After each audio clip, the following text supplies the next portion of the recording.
Hey guys, Flav here from the Blockchain Game Alliance. Super happy to do these again. Our kind of weekly rendezvous where we talk about. I like to share some any news I see in the blockchain gaming space. Um, Obviously, if you're in the live, would love to chat with you if you have any questions. But for this edition, for this week, I would love to talk about the Web3 gaming report that has been released by GAME7. So again, if you have any question along the way, you let me know. I'm going to try to watch the different comments you may have during the live. But yeah, this week I want to talk about the Web3 gaming report, which is from GAME7. GAME7 is one of the greatest Web3 gaming community, alongside with others like the Blockchain Game Alliance. But very interested in seeing every report they release in a yearly basis, and this is one of them. They released 2 weeks ago. So I'm not going to go through everything. It's a massive amount of information. You should actually upload yourself.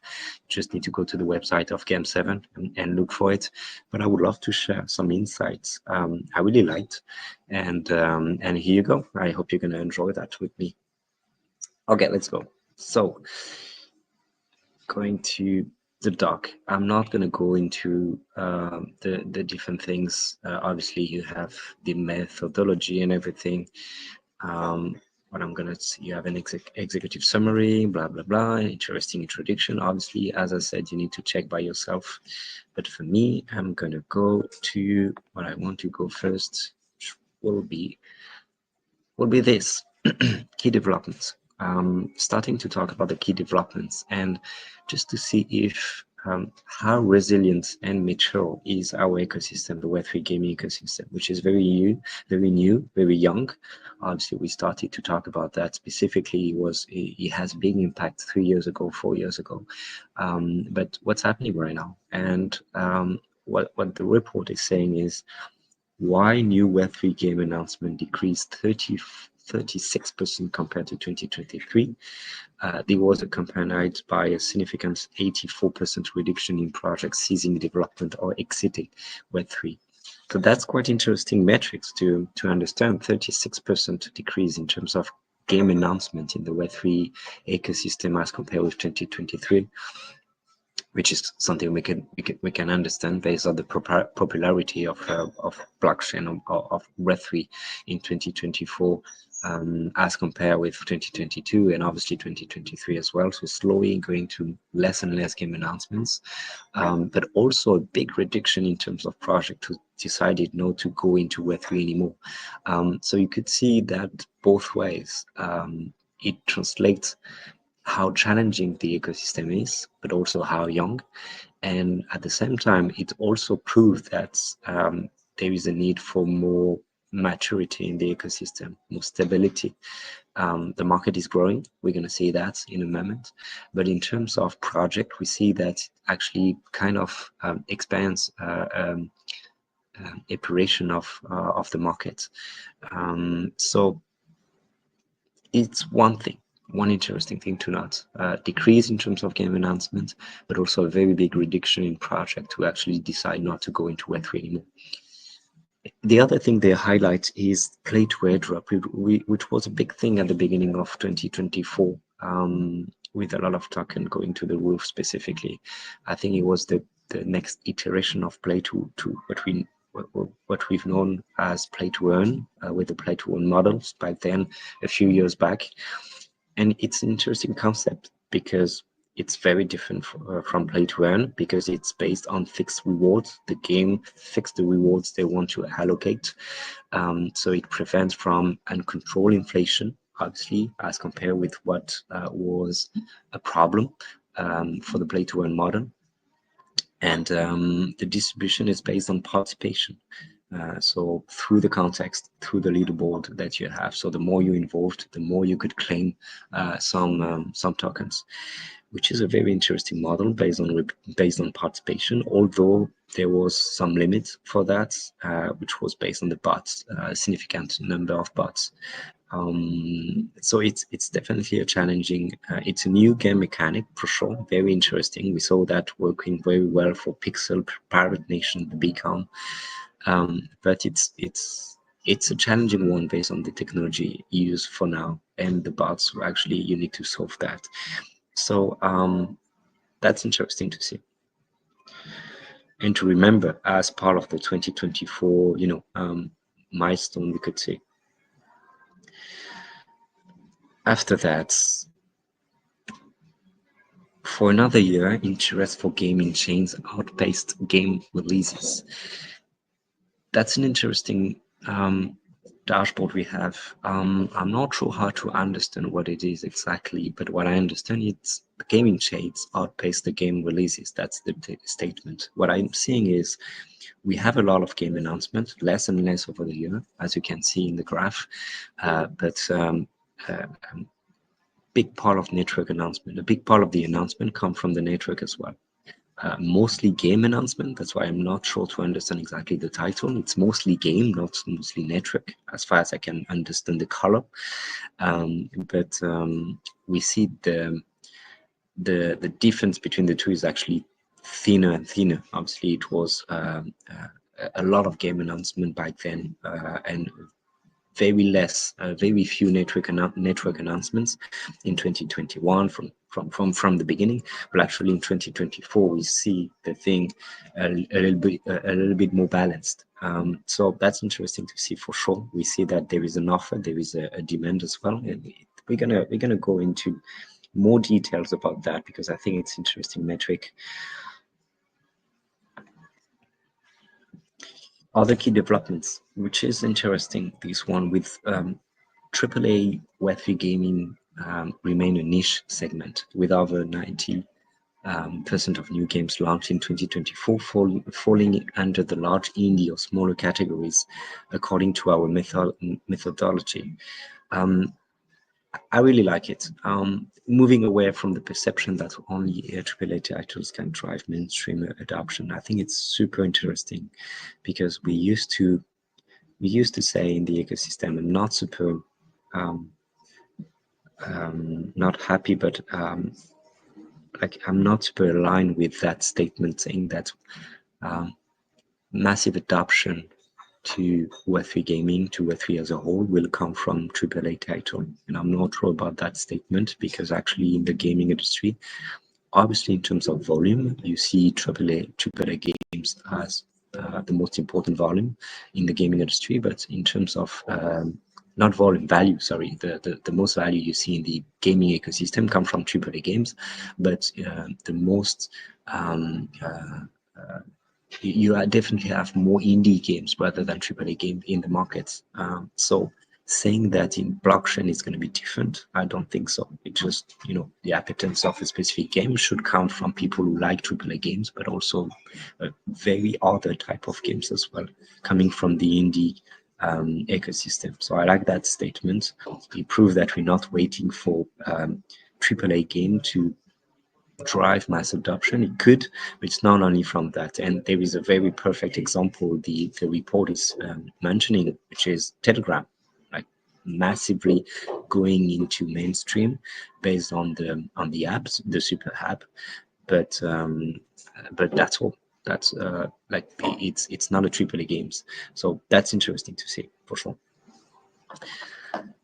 So if we go to the next one, over 90% of new Web3 games this year came from indie teams. So exactly what I say, and you see that AAA, double A game, they represent very few percentage of the markets in Web3.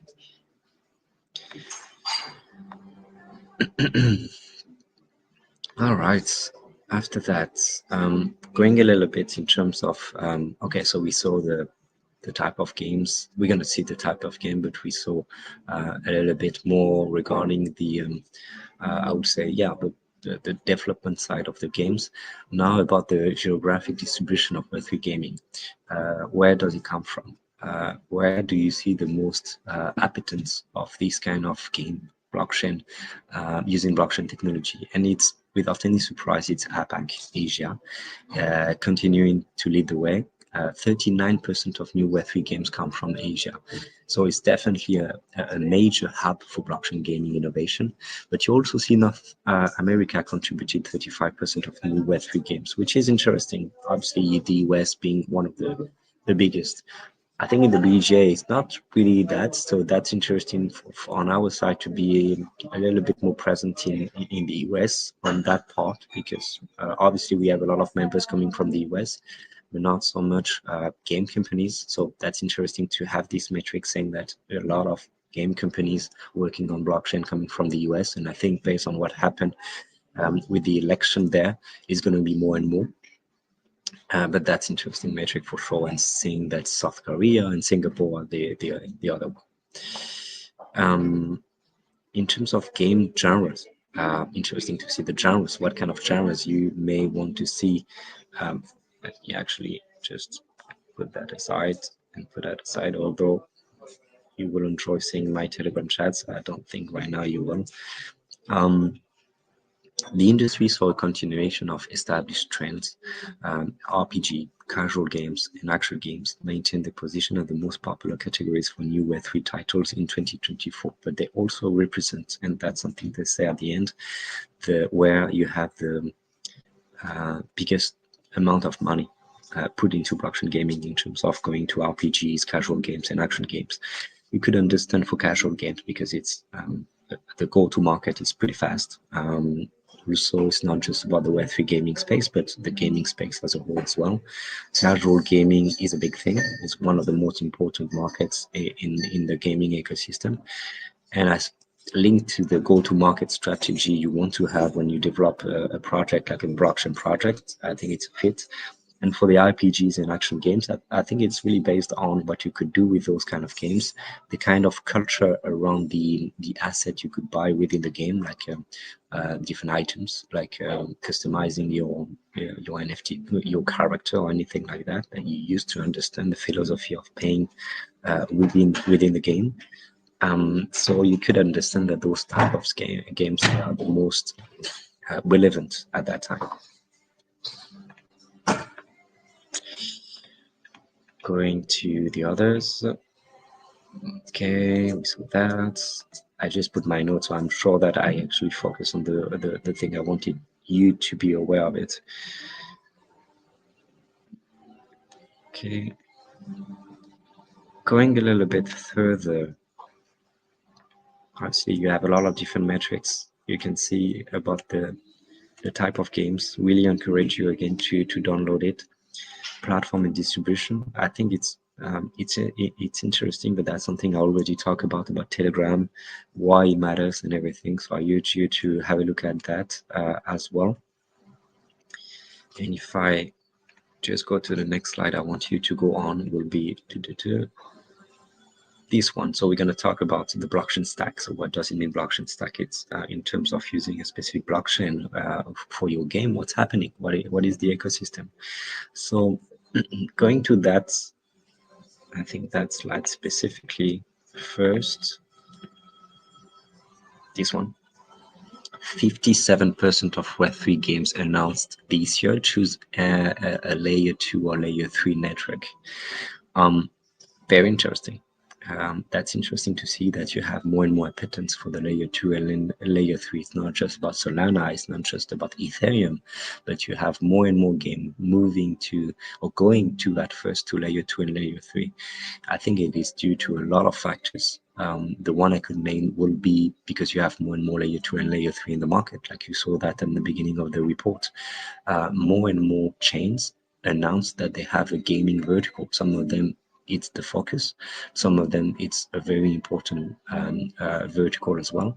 So obviously their objective is to attract more and more games into the ecosystem, rather through initiatives like offline and online events like a hackathon and everything, or it could be incentives like a grant program.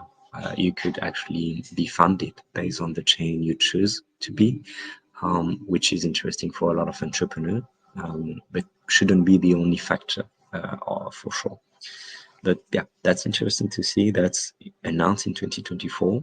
you have a lot of layer 3, layer 2 announced, and actually as compared with the layer 1, it's the you cannot rely only on layer 1 based on the technology itself, but based also on the maturity of the technology and the maturity of the ecosystem, based on the performance and the community of developers building on these different ecosystem, layer 2, layer 3. All right. I'm sorry to pass like very quickly, but as I said, so many slides.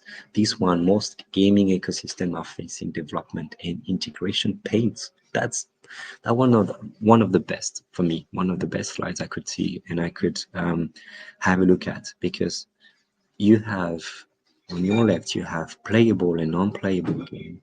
Obviously, not obviously, but unfortunately as well, you have 45 less playable than non-playable game, 45% are playable. But on your right, you see that you actually see that you have most of them, they didn't integrate any blockchain. And when we say that, GAME7 is actually saying wallet, inventory, no wallet, no inventory, no marketplace, no assets, nothing around the blockchain technology. So you see, it's still a pain for a lot of game to implement blockchain within the game. Although you see that 45% they already have a game, 34 actually they didn't integrate a blockchain.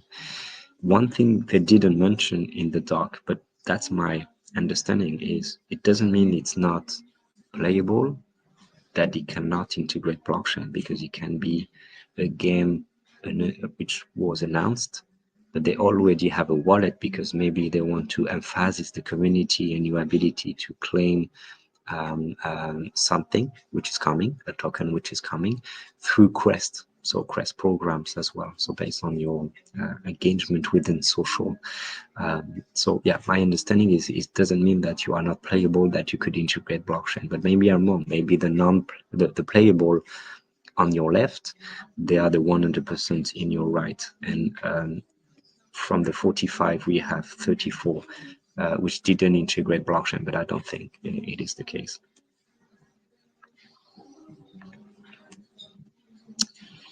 And the second one I love, announced game, playable game, and games with live Web3 integration. But so kind of the same metric as before, the last one, but based on the chain. And for me, that's one of the most important thing every game company's entrepreneur should have a look at, because based on the chain, you can understand that some of them, they are playable, but also interesting to see that based on the chain, you have a kind of maturity in terms of how they integrate Web3. So it might be the takeaway might be it's easier to implement Web3 based on the ecosystem you are on. It might be one of the reasons. And for some of them, it is the reason. Like for Town, you have in your right, like 92% of the project, they are integrated into Web3, which makes sense. You are on Town, very easy to set up a wallet. Obviously, they want to use Web3. It's easy, fast. So that's why when you want to leverage your community of Web3 and you want to use as soon as possible Web3 within your game, Ton is a super interesting ecosystem to rely on. And you have the Polygon, the immutable, and the B2B. They have different metrics, 20% only for immutable, 61 for BNB. So yeah, that's a very interesting use case, and I urge you to have a look at it.